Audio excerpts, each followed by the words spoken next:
आगे बढ़ते हैं। नैनीताल से इस वक्त की बड़ी खबर आपको बता दें कि कांग्रेस नेता सलमान खुर्शीद के घर आगजनी और हिंदूवादी संगठनों ने तोड़फोड़ की है और पत्थरबाजी की गई है। शीतला मुक्तेश्वर स्थित घर में की गई है आगजनी और घर के बाहर सलमान खुर्शीद का पुतला भी फूंका गया है।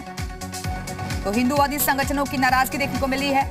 इस वक्त की बड़ी खबर नैनीताल से, जहां कांग्रेस नेता सलमान खुर्शीद के घर पर आगजनी की गई है, हिंदूवादी संगठनों ने तोड़फोड़ की है, पत्थरबाजी की गई है। शीतला मुक्तेश्वर स्थित घर में यह आगजनी की गई है हिंदूवादी संगठनों की तरफ से। दरअसल एक बुक लिखी गई है सलमान खुर्शीद की तरफ से और उसको लेकर ही हिंदुओं का अपमान बताया जा रहा है। जगह जगह प्रदर्शन हो रहे हैं, पुतला फूंका जा रहा है। और बड़ी खबर नैनीताल से,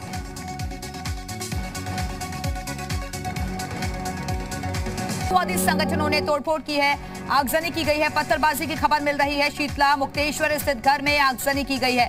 घर के बाहर सलमान खुर्शीद का पुतला भी फूंका गया है। तो बीजेपी हिंदूवादी संगठनों में इस वक्त नाराजगी है और तस्वीरें आप देख रहे हैं किस तरीके से आग लगा दी गई है, पत्थरबाजी की गई है, नाराजगी देखने को मिल रही है। कांग्रेस नेता सलमान खुर्शीद का ये घर है नैनीताल से। इस वक्त ये तस्वीरें आप देख रहे हैं।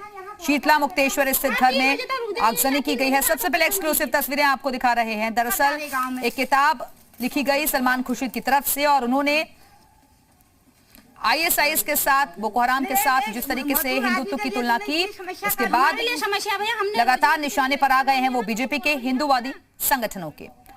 और इस वक्त हमारे साथ हमारे सहयोगी विनोद कांडपाल जुड़े हुए हैं। विनोद, तस्वीरों में हम देख रहे हैं कि नाराजगी की खबरें सलमान खुर्शीद के खिलाफ अब नैनीताल से भी सामने आ रही है। उनके घर में तोड़फोड़ हुई है, आगजनी कर दी गई। देखिए, बिल्कुल जब से सलमान खुर्शीद की किताब का मामला जो है वो सामने आया है, जिसमें उन्होंने हिंदुत्व की तुलना आईएस से की है, उसके बाद भारी विरोध देखने को मिल रहा है। और उसका जो है साइड इफेक्ट आज नैनीताल में देखने को मिला है, जहां शीतला मुक्तेश्वर में जो है सलमान खुर्शीद का घर और वहां कुछ हिंदू संगठन जो है वो गए थे। और उसके बाद बिल्कुल विनोद, आप बने रहिएगा हमारे साथ। और इस वक्त कांग्रेस के वरिष्ठ नेता राशिद अलवी जी हमारे साथ जुड़ गए हैं। राशिद जी, बहुत बहुत स्वागत है आपका जी उत्तर प्रदेश उत्तराखंड पर।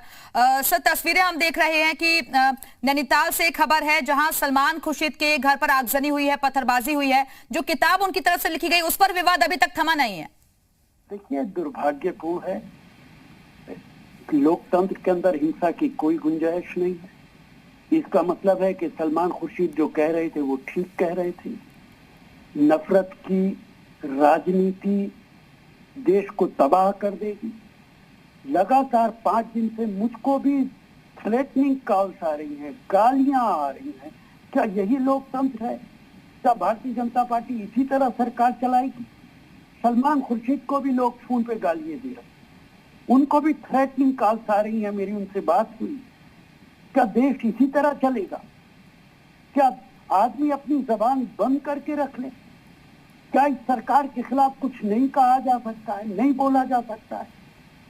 उत्तराखंड, लेकिन सर ऐसे उकसाने वाले अगर बयान दिए जाएंगे, किताब में कुछ कुछ ऐसा लिखा जाएगा, तो सर चिंगारी अगर लगाएंगे तो भड़केगी ना आग। तो हाँ, तब तो आप भी जाइए वहां पे आग लगाने के लिए।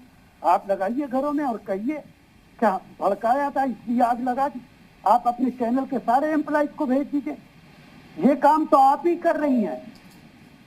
जो लोग आग लगा रहे हैं उनसे ज्यादा जिम्मेदार आप लोग हैं। सर, हम लोगों की क्या जिम्मेदारी है? अगर इस तरीके के बयान दिए जाएंगे, श्री राम का नारा लगाने वाले लोगों की तुलना अगर आप करेंगे राक्षस से, सर तो विवाद तो होगा ना, नाराजगी होगी। और वो भी टाइमिंग को देखिए ना, चुनाव से पहले ये सब। तब आप घरों पे आग लगवाएंगी। फिर तो ये है कि आप भी उसी लाइन में खड़ी है, आप भी जिम्मेदार हैं। तब तो फिर ये है कि अगर कोई और इस तरीके का बोलेगा उसके घर को भी आग लगा। राशिद अलवी जी, लेकिन अभी अभी आपके जो कांग्रेस के प्रवक्ता है ना, उन्होंने खुद इस्तीफा दे दिया है, पार्टी छोड़ दिया। वो कह रहे हैं कि कांग्रेस के खुद के ऐसे कई नेता हैं जो कि पार्टी को धकेल रहे हैं, गर्त में ले जा रहे हैं। उसे छोड़िए। सवाल यह है कि क्या जिन लोगों ने घर पे आग लगाई है उन्हें आप जस्टिफाई कैसे कर सकती हैं अपने चैनल पे? आप सर, हम किसी को जस्टिफाई नहीं कर रहे हैं। हमारा काम तो ये जो खबर आ रही है हम वो दिखा रहे हैं, उसी पर आपका रिएक्शन में ले रही हूँ। आपने अभी जस्टिफाई किया। आपने कहा उन्होंने चिंगारी लगाई, उन्होंने आग लगाई। सर, मैंने आपको एग्जांपल दिया ना। आप इस तरीके के अगर बयान देंगे ना सर किसी पर्टिकुलर किसी धर्म के लिए, तो सर उकसेगा ना वो इंसान। तो प्रोवोक होंगे ना वो लोग। आप गलत कह रही है। तब तो फिर ठीक है, फिर तो सब कुछ जो कुछ हो रहा है सही हो रहा है। आप लोग जिम्मेदार हैं देश में नफरत फैलाने के लिए। आप लोगों ने, आपकी एटीट्यूड की वजह से सलमान खुर्शीद के घर में आग लगी। आप लोग जिम्मेदार हैं जो इस तरीके की भड़काऊ बातें करते हैं कि चिंगारी लगाओगे तो आग लगेगी, धर्म के बारे में बोल दिया तो उन्होंने ठीक किया, आग लगा दी। यही आप लोगों का एटीट्यूड है। आप उनको सपोर्ट कर रही थी जिन्होंने आग लगाई। राशिद अलवी जी, हमारा काम किसी को सपोर्ट करना नहीं है। सर, आपने जो बयान दिया हमने तो वो भी सुनाया, सलमान खुर्शीद ने जो किताब जारी की हमने वो भी दिखाया, और अब जो हिंदूवादी संगठन कर रहे हैं हम वो तस्वीरें भी दिखा रहे हैं। तो हम किसको सपोर्ट कर रहे हैं? हम तो सच्चाई दिखा रहे हैं ना, जो खबरें मिल रही है वही दिखा रहे हैं। आप कर रही हैं, और अगर सही सरकार होती तो आपके खिलाफ भी कानूनी कार्रवाई हो सकती थी।